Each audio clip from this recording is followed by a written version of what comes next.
الحمد لله رب العالمين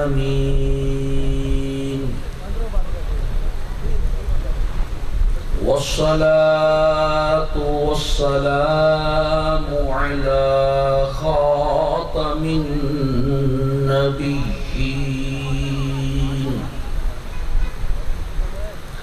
وعلى آله وأصحابه أجمعين.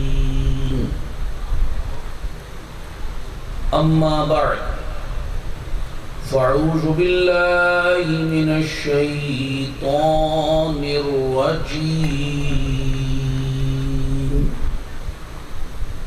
بسم الله الرحمن الرحيم. إنا أنزلناه في ليلة القدر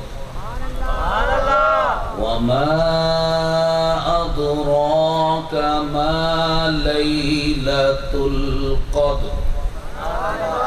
ليلة القدر خير من 1000 شهر. تنزل الملائكة والروح فيها بإذن ربهم من كل أمر سلام هي حتى مطلع الفجر. صدق الله العظيم. قال الله تبارك وتعالى في شان حبيبه الكريم: إن الله وملائكته يصلون على النبي يا أيها الذين آمنوا صلوا عليه وسلموا تسليما. الصلاة والسلام عليك يا سيدي يا رسول الله. الصلاة والسلام عليك يا سيدي يا حبيب الله. الصلاة والسلام عليك يا سيدي يا نبي الله وعلى آلك وأصحابك يا سيدي يا نور الله.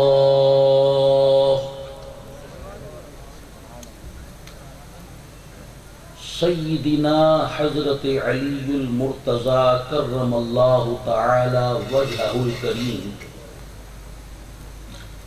ارشاد فرماتے ہیں: جو شخص شب قدر میں 7 مرتبہ سورہ قدر پڑھ لیتا ہے، اللہ تعالی اسے مصیبتوں سے نجات عطا فرماتا ہے، اور 70,000 فرشتے اس کے لیے جنت کی دعا کرتے ہیں۔ صلو علی النبی صلی اللہ علیہ وآلہ وسلم۔ سیدنا امام محمد غزالی علیہ رحمت الباری یہ حدیث پاک نقل فرماتے ہیں کہ رسول اللہ صلی اللہ تعالی علیہ وآلہ وسلم نے ارشاد فرمایا: اللہ تعالی نے ایک ایسا فرشتہ تخلیق فرمایا جس کا سر عرش سے لگا ہوا ہے، اس کے دونوں پاؤں 7 زمینوں سے نیچے ہیں، اس کا ایک بازو مشرق تک پھیلا ہوا ہے، دوسرا بازو مغرب تک پھیلا ہوا ہے۔ زمین پر آباد مخلوق کی تعداد کے برابر اس کے پر ہیں۔ ہمارے آقا و مولا سید الانبیاء محبوب کبریا جل جلالہ وصلی اللہ تعالی علیہ وآلہ وسلم ارشاد فرماتے ہیں جب کوئی میرا امتی مجھ پر درود پاک بھیجتا ہے اللہ تعالی اس قوی القامت فرشتے کو حکم فرماتا ہے کہ باہر نور میں غوطہ-زن ہو جاؤ. عرش کے نیچے نور کا سمندر ٹھاٹے مار رہا ہے. یہ فرشتہ اس میں غوطہ-زن ہوتا ہے. مقام غور ہے جب اتنا بڑا فرشتہ ہے تو اس نور کے سمندر کی وسعت کا عالم کیا ہوگا. یہ فرشتہ اس نور کے سمندر میں غوطہ لگانے کے بعد باہر نکل کر اپنے پروں کو جھاڑتا ہے پھڑپھڑاتا ہے تو اس کے پروں سے نور کے قطرے جھڑتے ہیں. اللہ تبارک و تعالی ہر نوری قطرے کے بدلے ایک نیا فرشتہ پیدا فرماتا ہے. رسول اللہ صلی اللہ علیہ وسلم کے امتی نے ایک مرتبہ درود پاک بھیجا. اس کی برکت سے اللہ تعالی نے اربوں کھربوں فرشتے پیدا فرما دیے. اب ان نو پیدا فرشتوں سے اللہ تعالی ارشاد فرماتا ہے میرے نبی کے غلام نے میرے نبی پر درود بھیجا جس کی بدولت میں نے تمہیں پیدا کیا. اب تا قیام قیامت تمہاری یہ ڈیوٹی ہے اس درود پاک پڑھنے والے کے لیے بخشش کی دعائیں کرتے رہو. صلو علی النبی صلی اللہ تعالی علیہ وآلہ وسلم. محترم بھائیوں اور بزرگوں، اللہ کی اس تخلیق پر غور کیجئے جو اس قوی القامت فرشتے کی صورت میں ہمیں بتائی گئی. کیسی عجیب تخلیق ہے، کیسی عظیم تخلیق ہے. اور اگر غور کرو اس کی ہر تخلیق بے مثال ہے. ہر تخلیق عجیب بھی ہے عظیم بھی ہے. ایک چیونٹی پر غور کرو گے وہ بھی بے مثال تخلیق نظر آئے گی. ایک ہاتھی پر غور کرو گے وہ بھی بے مثال تخلیق نظر آئے گی. اگر اپنے وجود پر غور کرو گے یہ بھی بے مثال تخلیق نظر آئے گی. اگر کائنات پر غور کرو گے ایک ایک ذرہ، ایک ایک پتا، ایک ایک دانہ، ایک ایک قطرہ اللہ کی بے مثال تخلیق نظر آئے گی. اس کائنات کی ہر چیز کا خالق صرف اور صرف اللہ تعالی ہے. وہ خود اعلان فرماتا ہے اللہ خالق کل شیء. تحت الثری سے لے کر عرش اولی تک اور اس کے علاوہ جتنے بھی عالم ہیں ان کی ہر چیز کو صرف اور صرف اللہ نے پیدا فرمایا ہے. اور پیدا فرمانے کے بعد اس کائنات کو ایسے نہیں چھوڑ دیا بلکہ فرماتا یدبر الامر من السماء الى الارض. آسمانوں سے لے کر زمینوں تک ہر کام کی وہی تدبیر فرماتا ہے. وہ خالق کائنات بھی ہے، مدبر کائنات بھی ہے.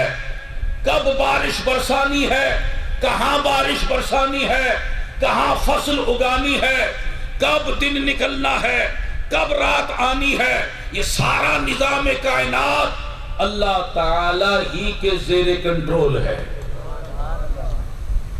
تو وہ خالق کائنات بھی ہے، مدبر کائنات بھی ہے، اور پھر اپنی مخلوق کو صبح و شام، دن رات، روزانہ وہی رزق عطا فرماتا ہے.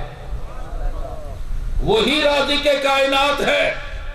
وَهُوَ خَيْرُ الرَّازِقِينَ. اور وہی سب سے بہتر رزق دینے والا ہے۔ خالق کائنات بھی وہی ہے، مدبر کائنات بھی وہی ہے، رازق کائنات بھی وہی ہے، اور مالک کائنات بھی وہی ہے۔ اسی کا حکم کائنات میں چلتا ہے، اس کا ارادہ نہ ہو تو پتا بھی نہ ہل سکے۔ وہ جو چاہتا ہے، جب چاہتا ہے، جیسا چاہتا ہے، جس طرح چاہتا ہے، جتنا چاہتا ہے، ہو جاتا ہے۔ جس کو جو بھلائی ملی اسی کی رحمت سے ملی، جو جس نقصان سے محفوظ ہوا اسی کی رحمت سے ہوا۔ وہ غنی ہے، بے نیاز ہے، اس کو نظام کائنات چلانے کے لیے کسی کی محتاجی نہیں۔ ساری کائنات، ساری مخلوقات اس کی محتاج ہے، وہ کسی کا محتاج نہیں۔ اسی کے حکم پر سورج نکلتا ہے، اسی کی مرضی سے سورج غروب ہوتا ہے۔ وہ جب چاہتا ہے سورج کو گہن لگا دیتا ہے، وہ جب چاہتا ہے چاند کو گہن لگا دیتا ہے، وہ جب چاہتا ہے ساکن زمین کو حرکت دے کے زلزلہ پیدا کر دیتا ہے، وہ جب چاہتا ہے سمندر کو، دریا کو حکم دے کر سیلاب لے آتا ہے۔ وہی بارش برساتا ہے، وہی فصلیں اگاتا ہے، وہی گلشن کھلاتا ہے۔ نظام ہر جہاں رب دو عالم ہی چلاتا ہے، بغیر اس کی اجازت کے کوئی کب پتا ہلتا ہے؟ اسی نے چاند کو، سورج کو اپنا نور بخشا ہے، وہی ہے آسمان پر جو ستارے جگمگاتا ہے۔ پہاڑ اس نے کیے پیدا، بنائے اس نے ہی دریا، وہی فصلیں اگاتا ہے، وہی گلشن کھلاتا ہے، کبھی گرمی کبھی سردی، کبھی موسم بہاروں کا، وہی ہے قادر مطلق جو موسم کو بدلتا ہے۔ تو وہ قادر مطلق ہے، وہ جو چاہتا ہے وہی ہوتا ہے، اس کے چاہت کو کوئی روکنے والا نہیں۔ اگر وہ چاہے تو آگ میں باغ لگا دے، وہ چاہے زہر کو تریاک بنا دے، وہ چاہے شہد کو زہر بنا دے، وہ چاہے صحرا میں گلشن کھلا دے، وہ چاہے گلشن کو صحرا بنا دے، جسے چاہے عزت دے، جسے چاہے ذلت میں مبتلا کر دے، جسے چاہے منصب دے، جسے چاہے محروم کر دے، جسے چاہے امیر بنائے، جسے چاہے غریب بنائے، جسے چاہے بیٹے دے، جسے چاہے بیٹیاں دے، جسے چاہے دونوں دے، جسے چاہے کچھ نہ دے۔ کون ہے اس کے نظام میں رکاوٹ ڈالنے والا؟ وہ اکیلا ہے، واحد ہے، یکتا ہے، ایک ہے، سب کو پال رہا ہے، سارے نظام کو چلا رہا ہے۔ اس نے اپنے محبوب صلی اللہ تعالی علیہ وسلم کو فرمایا، محبوب تم بھی کہو، اپنے غلاموں سے بھی کہو، میری شان انہیں بتاؤ، میری عظمت انہیں بتاؤ، دنیا والوں کو بتاؤ، میری مخلوق کو بتاؤ، کہو مالک الملک، اے اللہ تو ہی ملک کا مالک ہے۔ وہ زمین کے نیچے کا ملک ہو، زمین کے اوپر کا ملک ہو، وہ پانی کا ملک ہو، ہوا کا ملک ہو، فضا کا ملک ہو، خلا کا ملک ہو، ملا کا ملک ہو، آسمانوں کا ملک ہو، وہ عرش کا ملک ہو، جنت کا ملک ہو، لامکا کا ملک ہو، یہ 18,000 عالم، 70,000 عالم بے شمار عالم جتنے بھی ہیں، مولا ہر ملک کا تو ہی بادشاہ ہے، ہر ملک کا تو ہی مالک ہے۔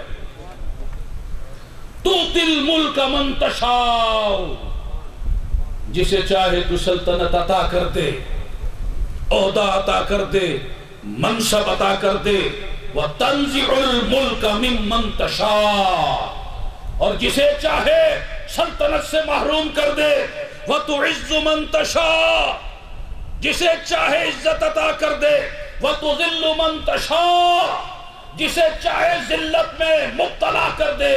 بِيَدِكَ الْخَيْرُ، ہر بھلائی تیرے ہی دست قدرت میں ہے۔ إِنَّكَ عَلَىٰ كُلِّ شَيْءٍ قَدِيرٌ، بے شک مولا تو سب کچھ کر سکتا ہے، تو قادر بھی ہے، قدیر بھی ہے، خالق بھی ہے، مصور بھی ہے، مالک بھی ہے، متکبر بھی ہے، جبار بھی ہے، قہار بھی ہے، غنی بھی ہے، مغنی بھی ہے، سمیع بھی ہے، بصیر بھی ہے، اول بھی ہے، ظاہر بھی ہے، باطن بھی ہے، آخر بھی ہے، لطیف بھی ہے، خبیر بھی ہے، مالک الملک بھی ہے، ذوالجلال والاکرام بھی ہے۔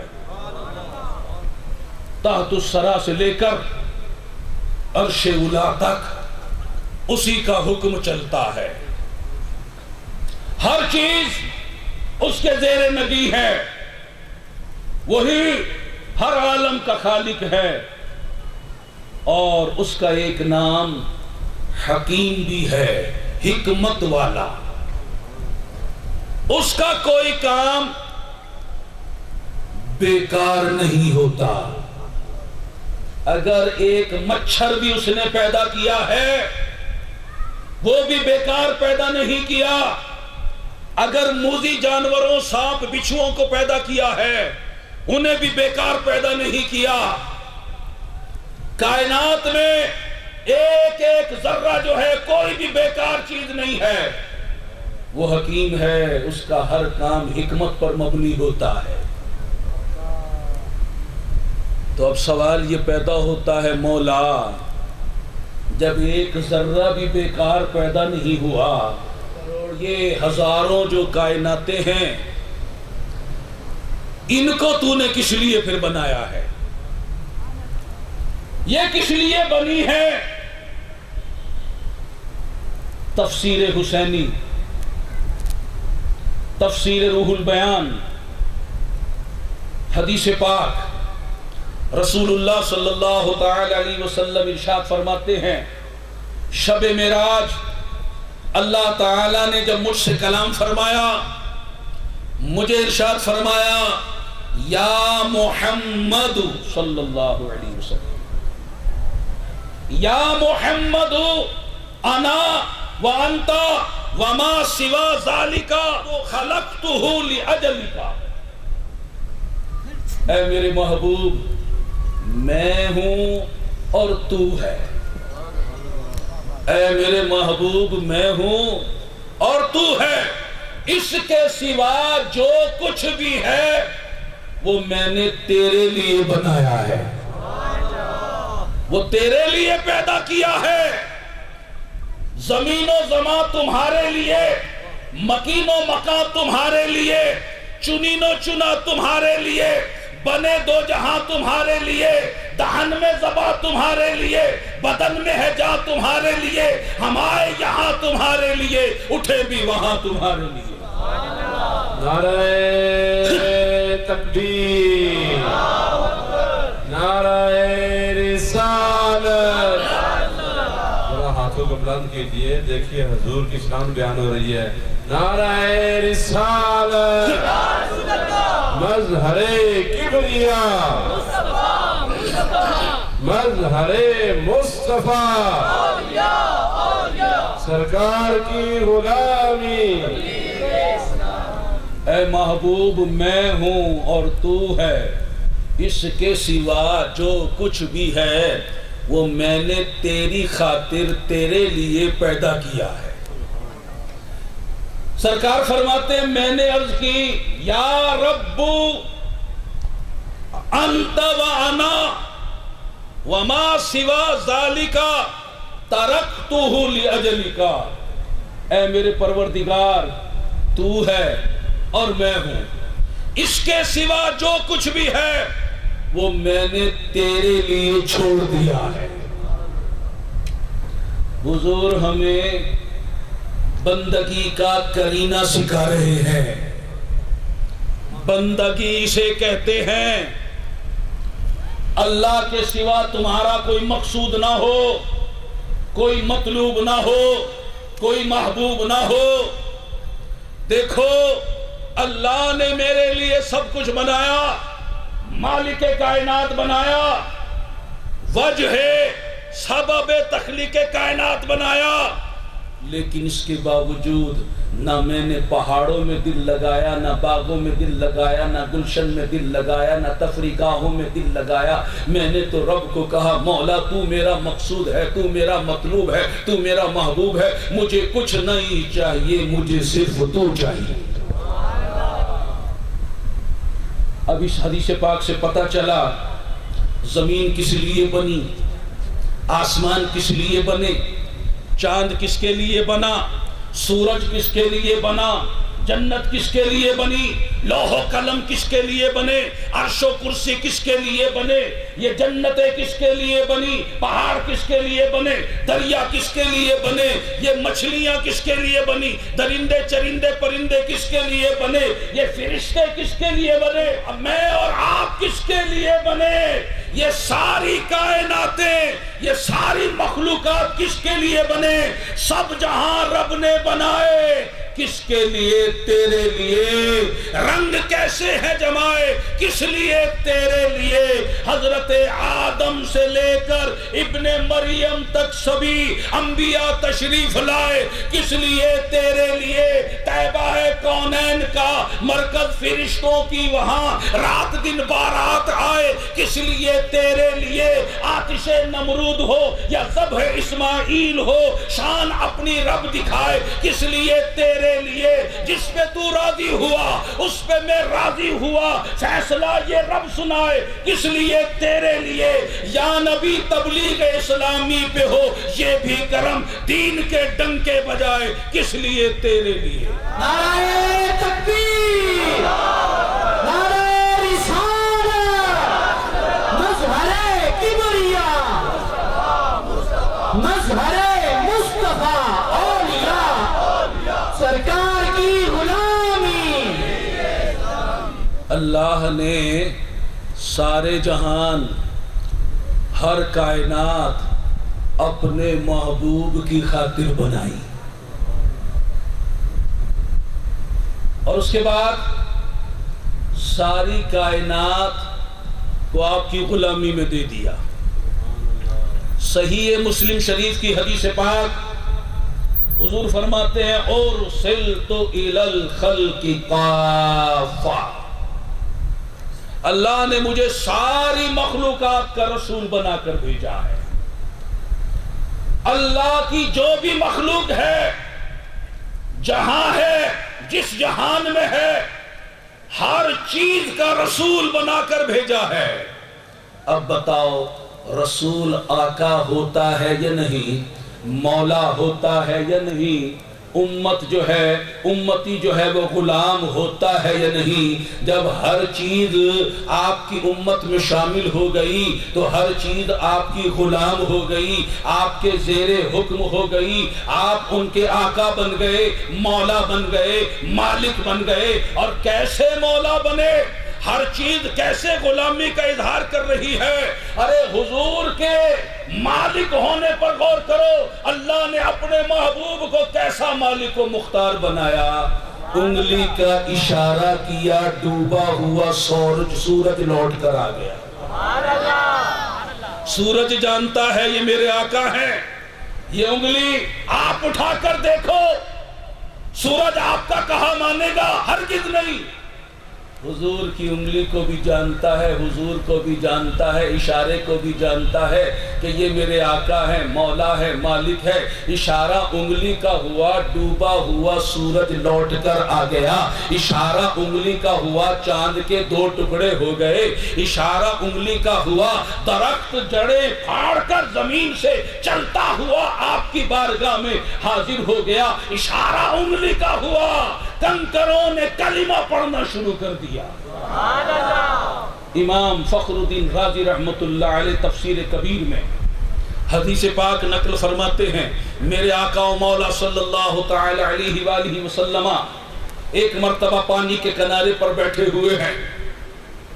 ابو جہل کا بیٹا اکرمہ وہاں آ نکلا، سرکار نے اسے تبلیغ فرمائی، اسلام کی دعوت دی، حق کی طرف بلایا۔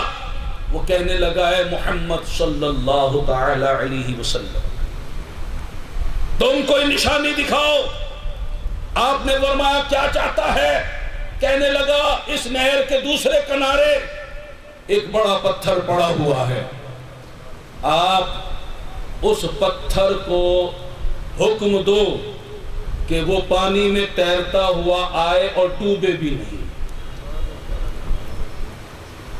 رسول پاک صلی اللہ علیہ وسلم نے پتھر کی طرف اشارہ کیا، پتھر جو زمین میں گڑا ہوا تھا اکھڑا، لڑکا، پانی میں گرا، تیرتا ہوا آپ کے سامنے پانی ہی میں آ کر کھڑا ہو گیا۔ بتاؤ یہ پتھر کی طاقت ہے یا حضور کی طاقت ہے؟ یہ پتھر کا کمال ہے یا حضور کا کمال ہے؟ یہ پتھر کی شان ہے یا معجزہ مصطفیٰ ہے؟ اللہ اکبر۔ ایک کنکر ہم پانی میں ڈالیں وہ ڈوب جائے، یہ پتھر چل کر بھی آ رہا ہے اور ادب سے کھڑا بھی ہے۔ آپ نے اکرمہ سے فرمایا یکفیک ھذا، کیا یہ تیرے لیے کافی ہے؟ کہنے لگا ہاں، بشرطے کہ یہ اسی طرح واپس اپنی جگہ پہ چلا جائے۔ آپ نے اشارہ کیا، وہ پتھر الٹے پاؤں چلا، چلتا چلتا اپنی مقام پر جا کر ٹھہر گیا۔ یہ دیکھ کر اکرمہ مسلمان ہو گیا۔ اشارے پر چلے جس کے، شجر پتھر کمر صورت ملی جس کو، حکومت یہ شہ ارض و سما تم ہو۔ اللہ نے یہ شان، یہ کمال آپ ہی کو کیوں عطا فرمایا؟ اس لیے کہ آپ ہی اللہ کے محبوب ہیں۔ میں تو مالک ہی کہوں گا کہ ہو مالک کے حبیب، یعنی محبوب و محب میں نہیں میرا تیرا۔ اور آپ اللہ کے کیسے محبوب؟ جو آپ سے وابستہ ہو گیا وہ بھی اللہ کا محبوب ہو گیا۔ حضرت بلال کو کون جانتا تھا؟ یہ دامن مصطفیٰ کا فیضان ہے۔ اب قیامت تک ان کے نام کا بول بالا رہے گا۔ سلمان فارسی کو کون جانتا تھا؟ سہیب رومی کو کون جانتا تھا؟ ابو ہریرہ کو کون جانتا تھا؟ ابو ذر غفاری کو کون جانتا تھا؟ ابو بکر کو کون جانتا تھا؟ عمر فاروق کو کون جانتا تھا؟ عثمان و علی کو کون جانتا تھا؟ ان کو جو شانیں ملی ہیں نبی سے نسبت کی وجہ سے ملی۔ مجھے بتاؤ صحابہ محترم کس لیے ہوئے؟ کہ وہ عبادت زیادہ کرتے تھے؟ نہیں، انہوں نے چہرہ مصطفیٰ کے جلوے دیکھے ہیں، صحبت مصطفیٰ پائی ہے، حضور سے نسبت پائی ہے۔ اہل بیت آج ہماری نظر میں محترم کیوں ہیں؟ حسن و حسین ہمارے دلوں کی دھڑکن کیوں ہے؟ اس لیے کہ انہیں حضور سے نسبت حاصل ہے۔ غار ہرا محترم کیسے بنی؟ کیا جبریل وہاں آتے تھے اس لیے محترم ہو گئی؟ غار ثور کس لیے محترم ہوئی؟ یہ سب حضور سے نسبت کا فیضان ہے۔ مدینے کو مقام کیسے ملا؟ یہ تو یثرب کہلاتا تھا، آفت کی جگہ، بلا کی جگہ، مصیبت کی جگہ، بخار کی جگہ۔ میرے نبی جب تشریف لائے، آپ کے قدم مبارک نالین مقدسہ کے بوسے سرزمین یثرب نے لیے، اس دن سے اعلان ہو گیا اب یہ میرا مدینہ ہے، میرا شہر ہے، یہ بلا کی جگہ نہیں، آفت کی جگہ نہیں، مصیبت کی جگہ نہیں، رحمت کی جگہ ہے، رحمت کا مرکز ہے۔ اب جو کہے اسے طیبہ کہے، تابہ کہے، طیبہ کہے، اس لیے کہ یہ اب رحمتوں کا مرکز بن گیا ہے۔ نعرہ تکبیر، نعرہ رسالت، مظہر کبریاء، مظہر مصطفیٰ، اولیاء اور سرکار کی غلامی۔ اے اسلام۔ اور پھر اللہ نے مکہ مکرمہ کی قسم فرمائی، کس لیے کہ وہاں کعبہ ہے، اس لیے کہ وہاں بیر زمزم ہے، کیا اس لیے کہ وہاں مقام ابراہیم ہے، کیا اس لیے کہ وہاں اسماعیل و ہاجرہ پہنچے تھے، کیا اس لیے کہ وہاں آدم آئے تھے؟ نہیں نہیں، اللہ خود فرماتا ہے وَأَنْتَ حِلٌّ بِهَذَا الْبَلَدِ، محبوب اس لیے کہ تم اس شہر میں رہتے ہو۔ مکے کو بھی مقام ملا انہی کے نسبت کے فیضان سے، مدینہ بھی محترم ہوا انہی کے صدقے میں، اور یہ جو امت ساری امتوں کی سردار بن گئی، یہ امت جو امت بیضا بن گئی، یہ امت جو ساری امتوں سے افضل ہو گئی، کس لیے؟ اس لیے کہ انہیں حضور سے نسبت حاصل ہے۔ اور پھر حضور سے نسبت کا فیضان تو دیکھو، کتاب تو زبور بھی ہے، توریت بھی ہے، انجیل بھی ہے، قرآن بھی ہے، شریعتیں تو پہلے بھی تھیں، شریعت محمدی بھی ہے۔ پہلی شریعتوں پر احکام کیسے تھے اور حضور کی شریعت میں احکام کیسے آ گئے؟ بنی اسرائیل میں خاص طور پر ان کے لیے جو احکام تھے ذرا سنو تو صحیح، اور اپنی شریعت کے احکام دیکھو، یہ نرمی کیوں ہوئی، یہ رحمت کیوں ہوئی؟ یہ حضور سے نسبت کا فیضان ہے۔ پہلی امت والے اگر توبہ کرتے تھے تو ان کی توبہ کی قبولیت اس وقت ہوتی تھی جب چھرا اٹھا کر گلے پر پھیر دے۔ اور یہاں اے میرے نبی کے غلاموں، نادم و شرمندہ ہو کر تو آنسو بہا لو، تمہاری توبہ قبول کر لوں گا۔ پہلے والوں کو حکم تھا جس عضو سے گناہ کرو اسے کاٹ دو، آنکھ سے بدنگاہی کی، حرام کاری کی، آنکھ کو باہر نکال دو، زبان سے گالی دی، گندی بات کری، کاٹ کے پھینک دو، ہاتھ سے حرام کام کیا، گناہ کا کام کیا، ہاتھ کاٹ دو، پاؤں سے گناہ کے مقام پر چل کر کے پاؤں کاٹ دو۔ اور اس شریعت میں ایسا کوئی حکم ہے؟ یہاں تو کہا گناہ ہو گیا توبہ کر لو، معافی مانگ لو، اللہ کے حضور جھک جاؤ۔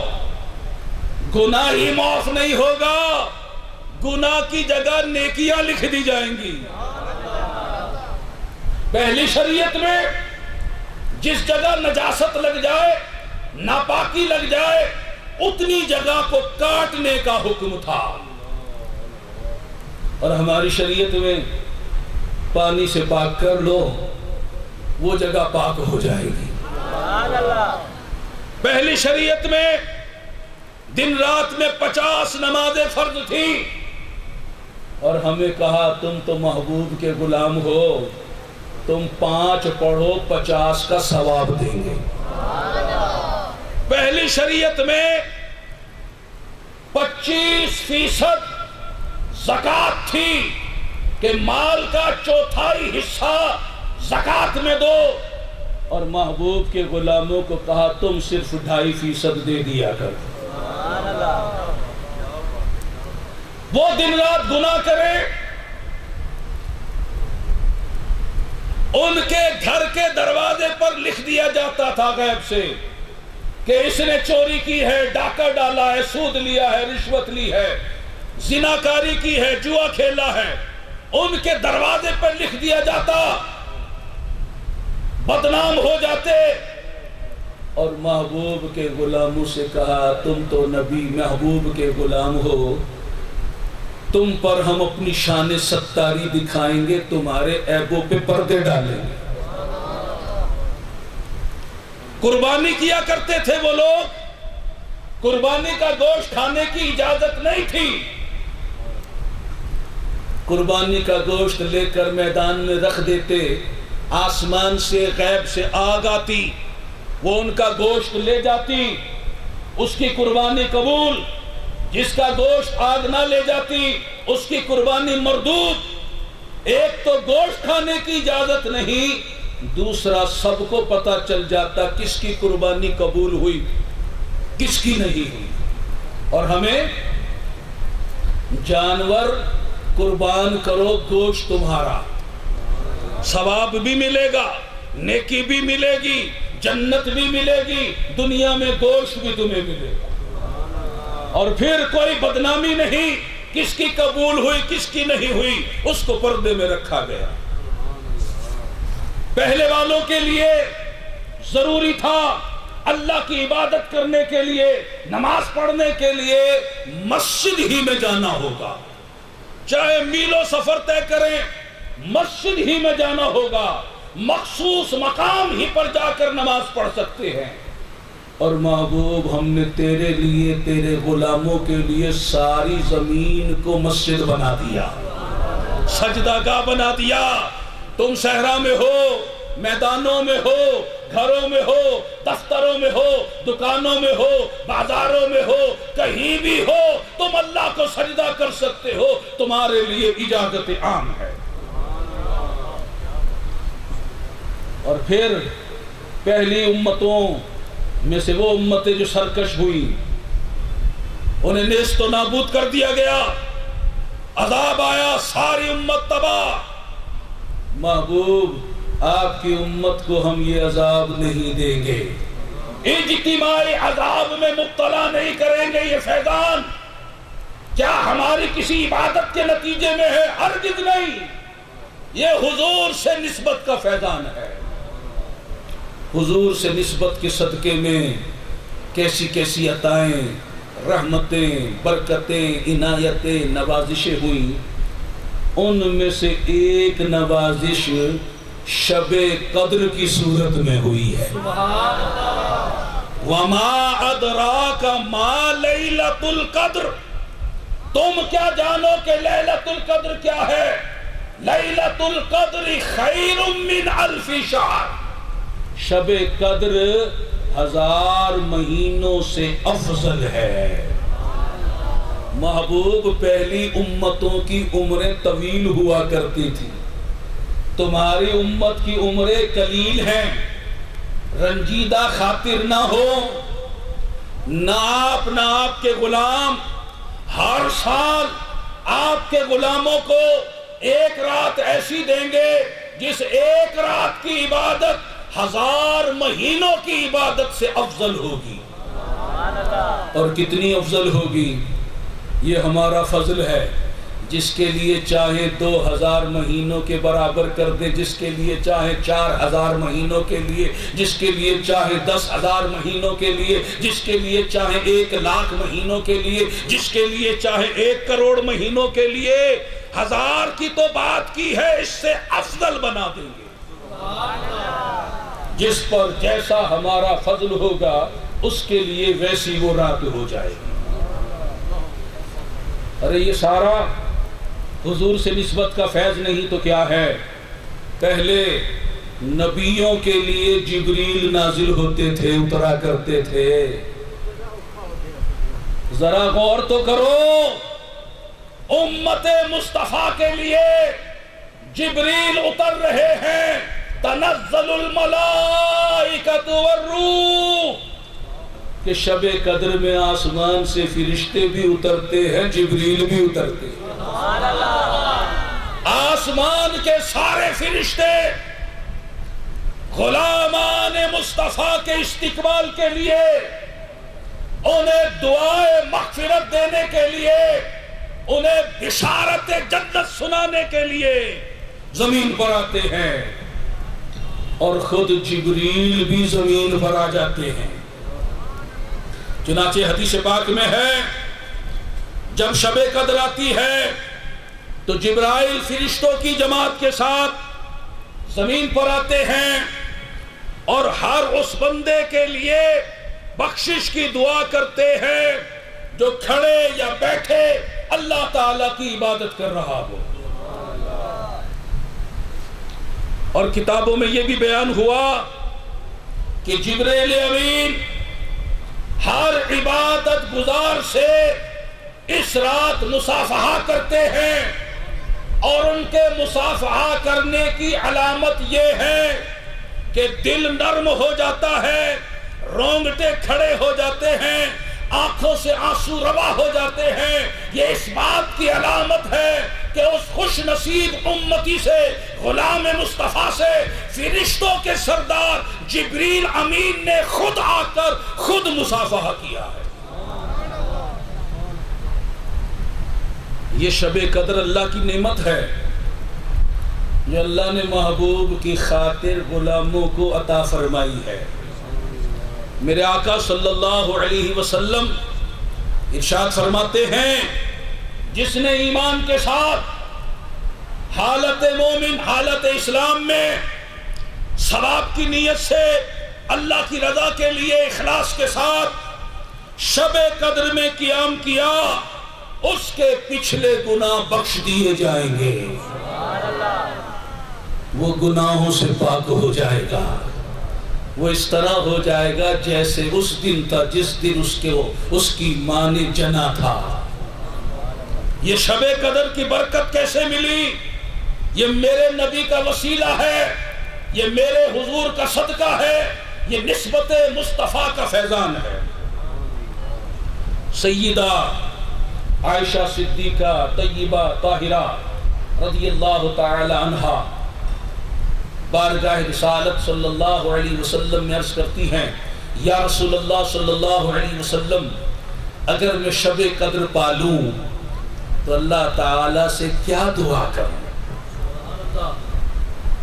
رسول اللہ صلی اللہ تعالی علیہ وسلم نے فرمایا تو اللہ تعالیٰ کی جناب میں عرض کر اللہم انک عفو تحب العفو فاعف عنی، اللہم انک عفو تحب العفو فاعف عنی، اللہم انک عفو تحب العفو فاعف عنی۔ اے اللہ تو معاف فرمانے والا ہے، معافی کو پسند فرماتا ہے، معاف کرنے کو پسند فرماتا ہے، پس مجھے معاف فرما۔ سبحان اللہ۔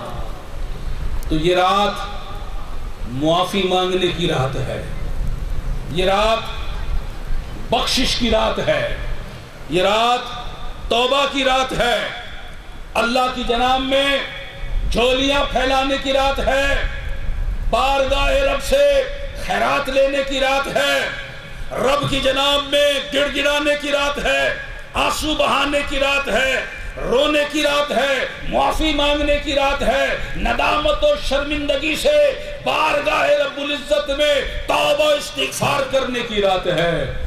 تو اس رات میں توبہ کرو، استغفار کرو، رسمی توبہ نہیں، پکی توبہ کرو، مارس توبہ نہیں، توبہ پر استقامت بھی مانگو، ایسی توبہ کہ توبہ کے بعد جس پر بندہ قائم رہے۔ الاستقامت فوق الکرامہ، نیکی پر قائم رہنا، توبہ پر قائم رہنا، دین پر قائم رہنا، تقوی پر قائم رہنا، یہ تو کرامت سے بڑا کام ہے۔ تو اللہ کی جناب میں ایک ایک گناہ سے توبہ کرو، اور پھر توبہ کرنے کے بعد گناہوں کی طرف مت دیکھو، گناہوں کی طرف مت پلٹو۔ گزشتہ سالوں کا ہمارا مشاہدہ ہے کہ ماہ رمضان میں مسجدیں آباد ہو جاتی ہیں، تلاوت قرآن پاک کثرت سے ہوتی ہے، تراویح بھی ادا ہوتی ہے، سینکڑوں ہزاروں لاکھوں لوگ 10 دن کے لیے اعتکاف کی نیکی کرتے ہیں۔ صورتیں بھی نورانی دکھائی دیتی ہیں، ہاتھوں میں تسبیحاں نظر آ رہی ہوتی ہیں، ہر آدمی اللہ کی یاد میں مشغول دکھائی دیتا ہے، مگر جیسے ہی ماہ رمضان رخصت ہوتا ہے یہ ساری بہار خزاں میں تبدیل ہو جاتی ہے، عید کا چاند نظر آتا ہے، چاند نظر آنے کے بعد آنے والی عشاء کی نماز لوگ قضا کر دیتے ہیں، جنہوں نے سارا مہینہ ایک نماز قضا نہیں کی تھی چاند رات عشاء قضا کر دیتے ہیں۔ صبح عید کا دن ہے، نماز عید تو پڑھتے ہیں مگر فجر نہیں پڑھتے۔ شیطان جیسے ہی قید سے آزاد ہو کر آتا ہے اس سے دوستی لگا لی جاتی ہے، اسے گلے لگا لیا جاتا ہے، اور وہ شیطان آتے ہی ہماری توبہ کو توڑوا دیتا ہے، ہمارے ذوق عبادت کو ختم کر دیتا ہے، ہمارے تقوی کو ضائع کر دیتا ہے۔ وہ سارا مہینہ اللہ اللہ کرنا بھول گئے، مسجد میں جانا بھول گئے، سجدے کرنا بھول گئے، تلاوت کرنا بھول گئے، اللہ کی یاد بھول گئے۔ اب عید کا دن کیا آیا، چھوٹا بڑا مرد عورت سب مادر پدر آزاد ہو گئے۔ عید کے دن کھلم کھلا گناہ ہو رہے ہیں، اعلانیہ گناہ ہو رہے ہیں، بچہ بچہ بڑا بڑا گناہ کرنا اپنا حق سمجھ رہا ہے۔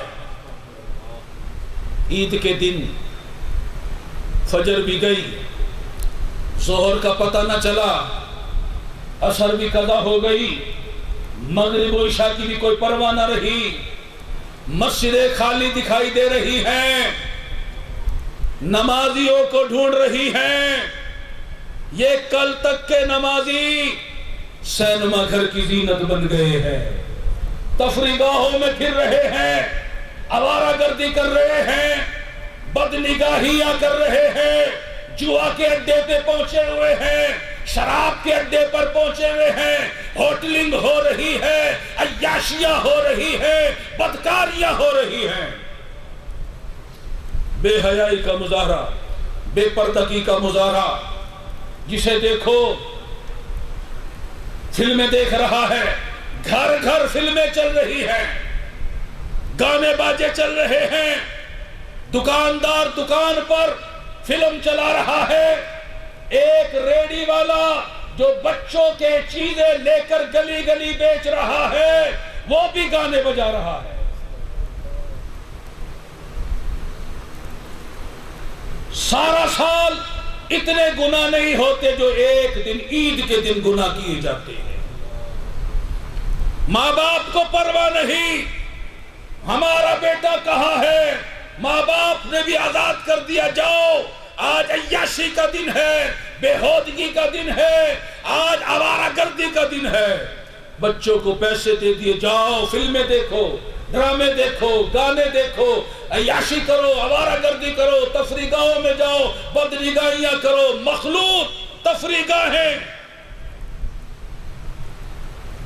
مجھے بتاؤ کیا مسلمانوں کی عید اسے کہتے ہیں؟ کیا ایسی عید کا معنی ہے خوشی کا دن؟ کیا مسلمان اللہ کی اعلانیہ نافرمانیاں کر کے عید مناتا ہے؟ کیا اللہ تعالی ایسا کرنے والوں سے راضی ہوتا ہے یا ناراض ہوتا ہے؟ ہم نے عید کو یوم وعید بنا لیا ہے۔ سردار اولیاء، شہنشاہ اتقیا، سیدنا غوث الورا شیخ عبد القادر جیلانی محبوب سبحانی رضی اللہ تعالی عنہ فرماتے ہیں، لوگ کہہ رہے ہیں کلید ہے، کلید ہے، خوش ہو رہے ہیں۔ سنو، عبد القادر کے لیے عید کا دن تو وہ دن ہوگا جس دن اپنا ایمان سلامت لے کر دنیا سے جائے گا۔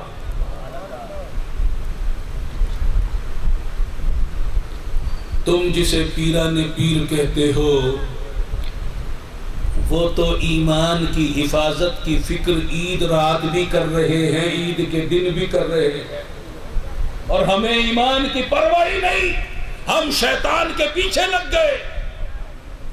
مولا کائنات مولا علی شیر خدا کرم اللہ تعالی وجہہ الکریم ارشاد فرماتے، سنو، عید کا دن وہ دن ہوتا ہے جس دن اللہ کی نافرمانی نہ ہو، کوئی گناہ نہ ہو، ایک بھی خطا نہ کی جائے۔ بندے کے لیے عید کا دن وہ دن ہوتا ہے، اور شب قدر وہ ہوتی ہے جس رات اللہ کی کوئی بھی نافرمانی نہ کی جائے۔ اور سن لو، ہمارے لیے ہر دن عید کا دن ہے اور ہماری ہر رات شب قدر ہے۔ ہم نے تو اچھے کپڑے پہننے کو، اچھے جوتے پہننے کو، ایک دوسرے کو عیدی دینے کو عید سمجھ لیا ہے۔ کسی نے کیا خوب کہا، لیس العید لمن لبس الجدید، عید اس کے لیے نہیں ہے جس نے اچھے کپڑے نئے کپڑے پہنے ہیں، انما العید لمن خاف الوعید، عید تو اس کے لیے ہے جو اللہ تعالی سے ڈر گیا۔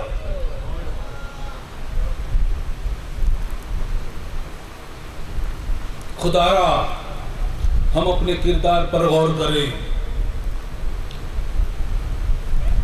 کیا چند دن کے بعد جو یوم عید آنے والا ہے اسے ہم یوم وعید بنائیں گے، نماز قضا کریں گے، عیش و عشرت میں پڑھیں گے، مسجد آباد کریں گے یا سینما گھر آباد کریں گے، اللہ کے ذکر میں مشغول ہوں گے یا گانے باجوں میں لگیں گے، ذکر اللہ کریں گے یا فلمیں ڈرامے دیکھتے پھریں گے، اللہ کی یاد کے چراغ جلائیں گے یا تفریح گاہوں کو آباد کریں گے؟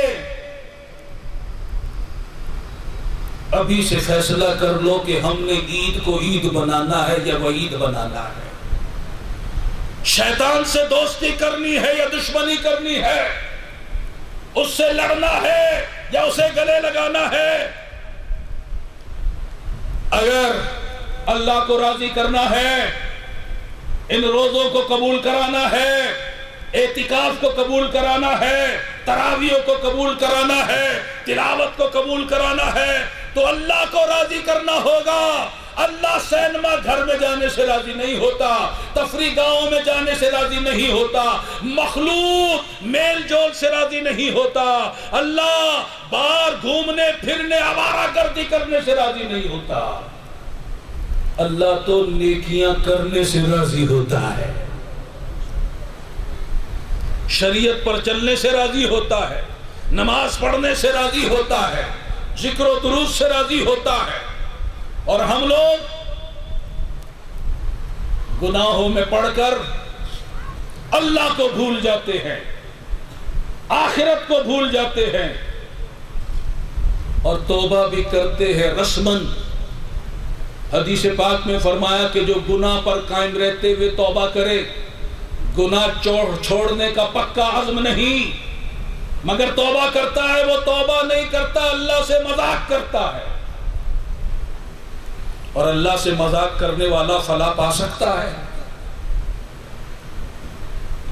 ہمارے دلوں میں گناہوں کی لذتیں ہوں، ڈرامے کی لذت، فلم کی لذت، عورتوں کو تاکنے جھانکنے کی لذت، آوارہ گردی کی لذت، تفریح گاہوں کی لذت، اور توبہ کرے، کیسے توبہ قبول ہوگی؟ امام غزالی رحمت اللہ علیہ نقل فرماتے ہیں کیمیہ سعادت میں کہ ایک اللہ کے نبی نے بارگاہ رب العزت میں اپنے امتی کے لیے سفارش کی، مولا وہ توبہ کر رہا ہے، اس کی توبہ قبول فرما لے۔ اللہ تعالیٰ نے ارشاد فرمایا اگر آسمانوں کے سارے فرشتے بھی آ جائیں اور اس کے لیے سفارش کرے، میں اس کی توبہ قبول نہیں کروں گا جب تک اس کے دل میں گناہ کی لذت باقی ہے۔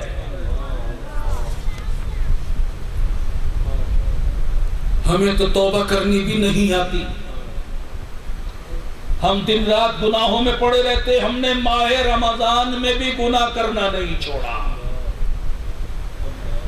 کار قریب سے گزرتی، اندر سے میوزک اور گانے کی آوازیں آ رہی ہیں، ماہ رمضان میں پابندی سے ڈرامے دیکھے جا رہے ہیں، ماہ رمضان میں سینما گھر چل رہے ہیں۔ ہم نے تو ماہ رمضان میں بھی گناہ کرنا نہیں چھوڑا،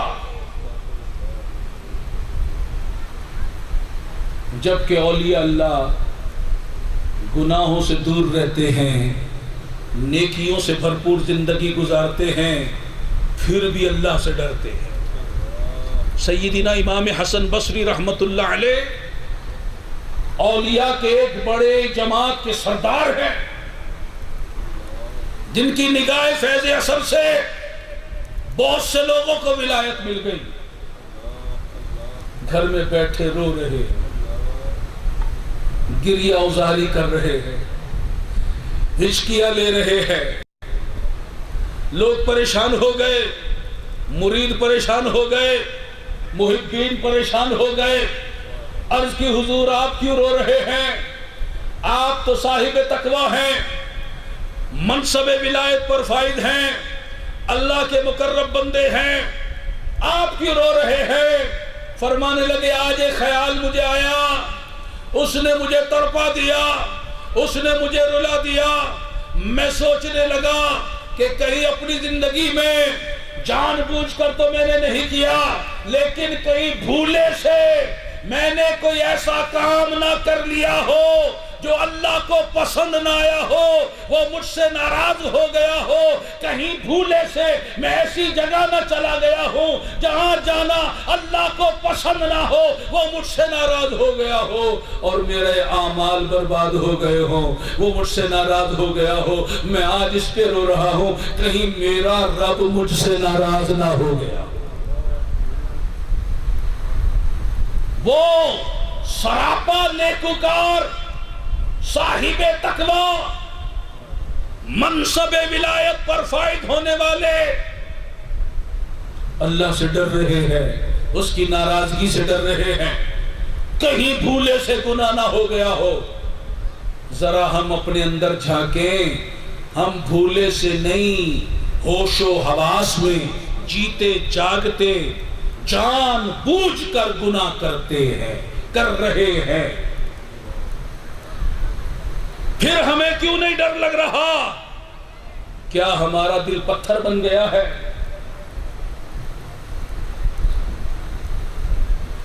ہمیں آخرت کیوں یاد نہیں آ رہی؟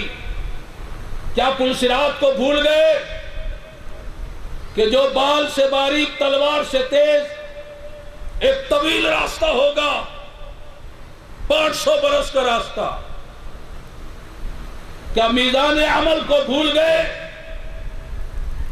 تجھے اور مجھے فرشتے پکڑ کر اللہ کے دربار میں لے کر جائیں گے، ہر بندے نے اللہ کے حضور حاضر ہونا ہے، اس حاضری کو بھول گئے؟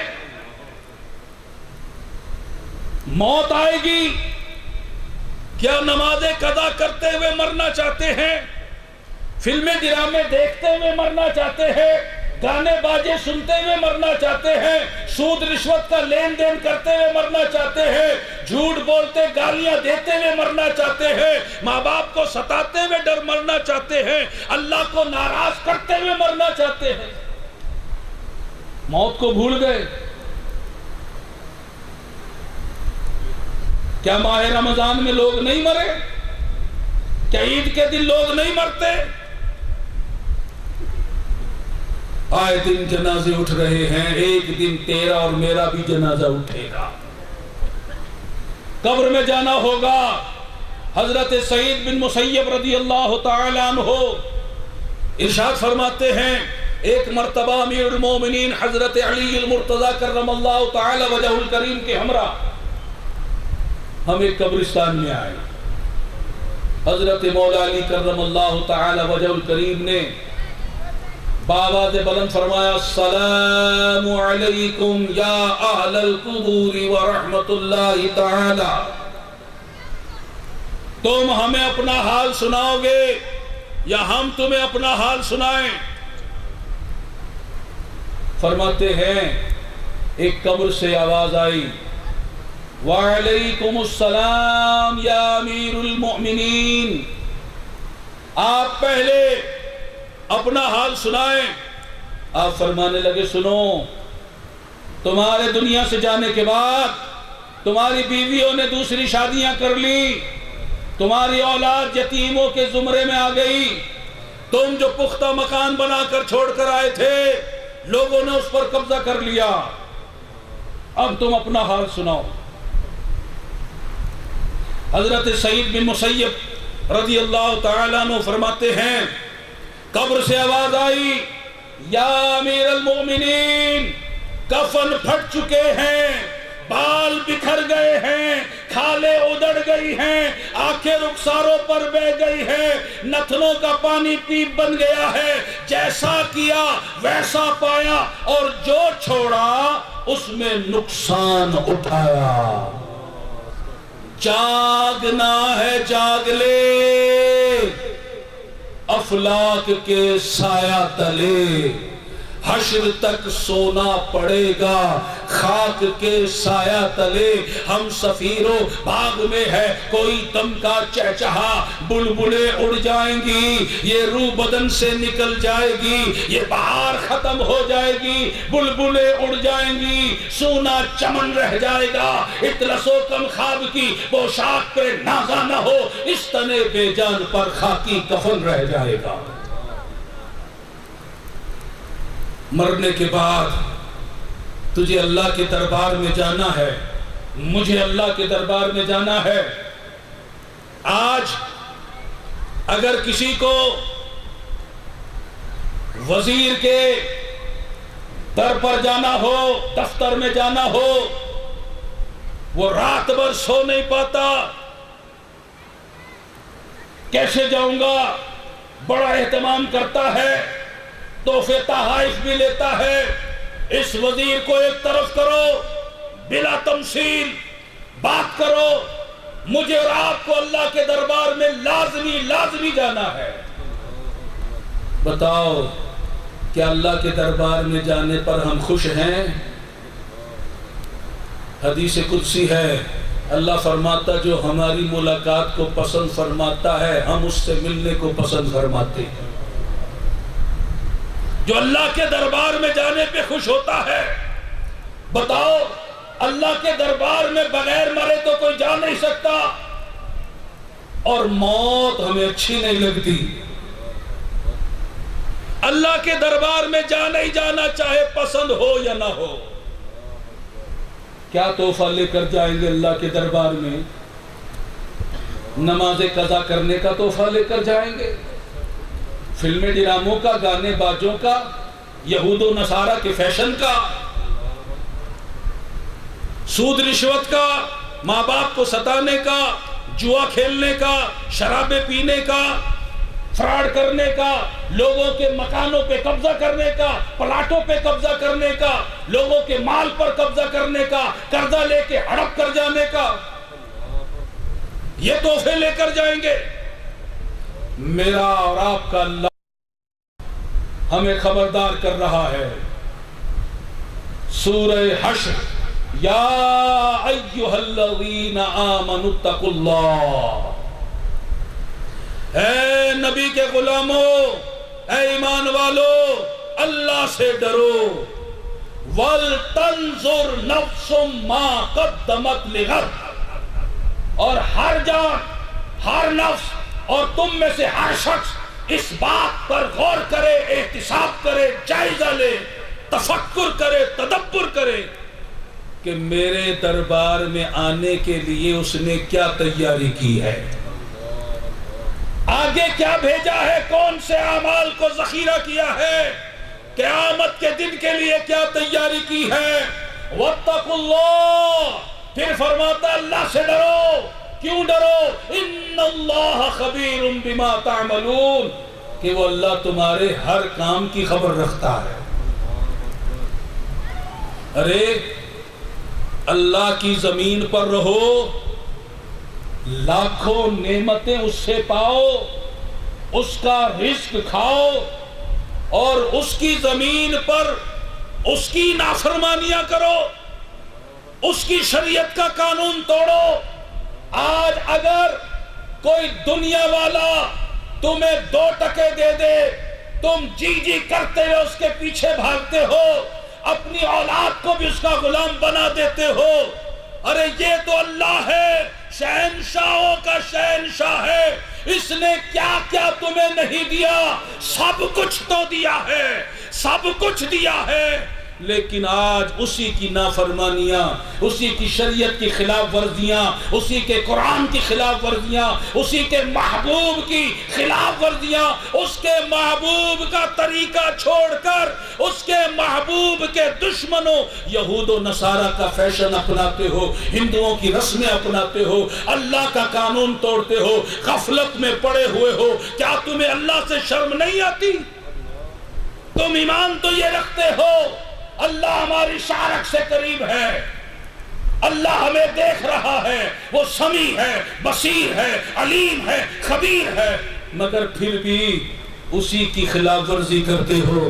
میرے محبوب آقا کی بارگاہ میں ایک اعرابی آیا، دیہاتی آیا، کہنے لگا حضور میں نے توبہ کر لی ہے، دست حضور پر تائب ہو گیا، توبہ کر لی، گناہ بخشے گئے۔ اب توبہ کر کے جب پلٹنے لگا، کہنے لگا حضور جانے سے پہلے ایک سوال ہے، اس کا جواب عطا کیجئے۔ سوال یہ ہے، جب میں ماضی میں گناہ کر رہا تھا کیا میرا رب مجھے دیکھ رہا تھا؟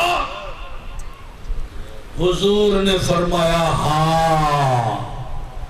بس یہ ہاں سننا تھی، دل کی دنیا بدل گئی، خوف خدا دل میں مچلنے لگا، ایسا خوف دل میں راسخ ہوا، سوچنے لگا کہ میں ایسا بے حیا بندہ، بے شرم بندہ، اس کا مالک، اس کا مولا، اس کا معبود، اس کا پروردگار، اس کا خدا اسے دیکھ رہا تھا، اور وہ اس کے دیکھتے ہوئے اسی کی خلاف ورزی کر رہا تھا۔ ایسا خوف، ایسی شرم آئی، زمین پر گرا، تڑپا، اور خوف خدا اور شرم خدا میں اس نے جان دی تھی۔ کیا اللہ سے ڈرنا صرف اسی کا حق ہے؟ ہمیں اللہ سے نہیں ڈرنا؟ کب ڈرو گے؟ کیا مرنے کے بعد ڈرو گے؟ مرنے کے بعد تو کافر بھی ڈریں گے۔ آج توبہ کرو، یہ توبہ کی رات ہے۔ آج معافی مانگو، یہ معافی کی رات ہے۔ توبۃ النصوح کرو۔ اللہ فرماتا ہے یا ایھا الذین آمنوا توبوا الی اللہ توبۃ نصوحا، اے ایمان والو اللہ کی طرف ایسی توبہ کرو جو آگے کو نصیحت ہو جائے۔ توبۃ النصوح کیا ہے؟ سیدنا فاروق اعظم اور دیگر صحابہ کرام فرماتے ہیں توبۃ النصوح یہ ہے بندہ توبہ کرنے کے بعد پھر گناہ کی طرف نہ پلٹے۔ ایسی توبہ کب کرو گے؟ آؤ آج کر لو۔ آج توبہ کی رات ہے، معافی کی رات ہے، صدا بلند ہو رہی ہے، آسمانوں سے ہے کوئی بخشش کا طالب جسے بخش دیا جائے، ہے کوئی معافی مانگنے والا جسے معاف کر دیا جائے، ہے کوئی بھکاری جسے خیرات دے دی جائے۔ اعلان عام ہو رہا ہے، رونا نہ آئے، رونے والی صورت بناؤ۔ حدیث پاک میں ہے جو اللہ کے خوف سے اتنا ہی رو لے جتنا مکھی کا سر ہے، اتنا ہی آنسو بہ گیا، اللہ اس کے چہرے پر دوزخ کی آگ کو حرام کر دیتا ہے۔ فرمایا کہ جس طرح تھنوں سے نکلا ہوا دودھ تھنوں میں نہیں جا سکتا، ایسے ہی اللہ کے خوف سے رونے والا دوزخ میں نہیں جا سکتا۔ آج رونے کی رات ہے، اللہ کے لیے رو۔ دنیا کے غموں میں تو بہت روئے ہو، آج اپنے گناہوں پر شرمندگی سے رو، اللہ کے خوف سے رو، توبہ کرو، معافی مانگو، استغفار کرو۔ اللہ کریم کرم فرما رہا ہے، آج اس کی رحمت جوش پر ہے، بخشش عام ہے، جو بھی مانگے گا اسے وہ عطا کرے گا۔ ہم تو مائل بکرم ہے، کوئی سائل ہی نہیں، سچی توبہ کرنے والا نہیں، توبۃ النصوح کرنے والا نہیں، اپنے دل سے گناہوں کی لذت نکال کر ہمارے در پر آنے والا نہیں۔ ہم تو مائل بکرم ہیں، کوئی سائل ہی نہیں، راہ دکھلائے کسے، راہ روے منزل ہی نہیں۔ اللہ نے مخلوق کو پیدا کرنے سے 4000 سال پہلے عرش پر یہ لکھ دیا تھا، میں اسے بخشنے والا ہوں جو توبہ کرے، ایمان لائے اور نیک عمل کرے اور ہدایت پر چلے، میں اس کی توبہ قبول کرنے والا ہوں۔ تو آؤ آج اللہ کے حضور توبہ کرتے ہیں، معافی مانگتے ہیں، استغفار کرتے ہیں، بخشش طلب کرتے ہیں۔ آج سب بھائی اپنی جھولیوں کو اللہ کی بارگاہ میں پسارے، رو رو کر گڑ گڑا کر معافی مانگے، ایک ایک گناہ پر معافی مانگے کہ یا اللہ آج کے بعد میں نماز قضا نہیں کروں گا، تیری نمازیں پانچوں پڑھوں گا، روزانہ پڑھوں گا۔ اے اللہ اب فلمیں نہیں دیکھوں گا، ڈرامے نہیں دیکھوں گا، گانے باجے نہیں سنوں گا، کسی غیر عورت کی طرف نگاہ نہیں اٹھاؤں گا، کسی غیر مرد کی طرف عورت نگاہ نہیں اٹھائے گی۔ اے اللہ آج میں تیری بارگاہ میں توبہ کرتا ہوں، میں جوا نہیں کھیلوں گا، شراب نہیں پیوں گا، جھوٹ نہیں بولوں گا، گالیاں نہیں نکالوں گا، غیبت نہیں کروں گا، چغلی نہیں کروں گا، تکبر نہیں کروں گا، حسد نہیں کروں گا، ماں باپ کو نہیں ستاؤں گا۔ ایک ایک گناہ پر آج اللہ کے حضور توبہ کر لو، کامیاب ہو جاؤ گے۔ اور توبہ کرنے کے بعد توبہ پر استقامت ضروری ہے، اور توبہ پر استقامت صرف اللہ کے فضل سے ملتی ہے۔ آج توبہ بھی کرو اور اللہ سے توبہ پر استقامت کی بھیک بھی مانگو۔ توبہ پر استقامت کے لیے ایک بہترین ذریعہ دینی ماحول ہے کہ بندہ دینی ماحول میں جب رہتا ہے، صحبت صالح تراث صالح کنت، اچھوں کی صحبت آدمی کو اچھا بنا دیتی ہے۔ اگر وہ توبہ کرنے کے بعد اللہ کو بھولتا ہے، وہ اچھی صحبت، وہ دینی ماحول اسے پھر اللہ کی یاد دلا دیتا ہے۔ تو اگر ہم چاہتے ہیں کہ توبہ پر استقامت ملے تو دینی ماحول اختیار کرو۔ الحمدللہ تبلیغ اسلامی کا دینی ماحول ہمارے درمیان موجود ہے کہ جس کا نصب العین ہے۔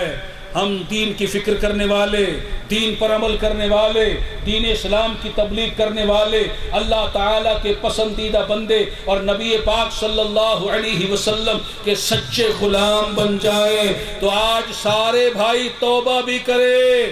کیا آپ سارے اپنے گناہوں سے توبہ کرتے ہیں؟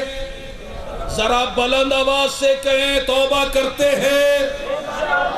تو توبہ پر استقامت کے لیے تبلیغ اسلامی کے ماحول سے وابستہ ہوتے ہیں کہ یہ انشاءاللہ اللہ تبارک و تعالی جل شانہ ہمیں اس بیان کو سمجھنے کی توفیق بخشے اور اپنی بارگاہ میں سچی پکی توبۃ النصوح کرنے کی توفیق عطا فرمائے، اور ہماری توبہ کو آج رات قبول بھی فرما لے، اور ہمیں توبہ پر استقامت بھی بخشے، اور توبہ پر استقامت کے لیے ہمیں تبلیغ اسلامی کا دینی ماحول عطا فرمائے، ہمیں اس سے مکمل وابستگی عطا فرمائے۔ آمین بجاہ خاتم النبیین صلی اللہ علیہ وسلم۔ وما علینا الا البلاغ۔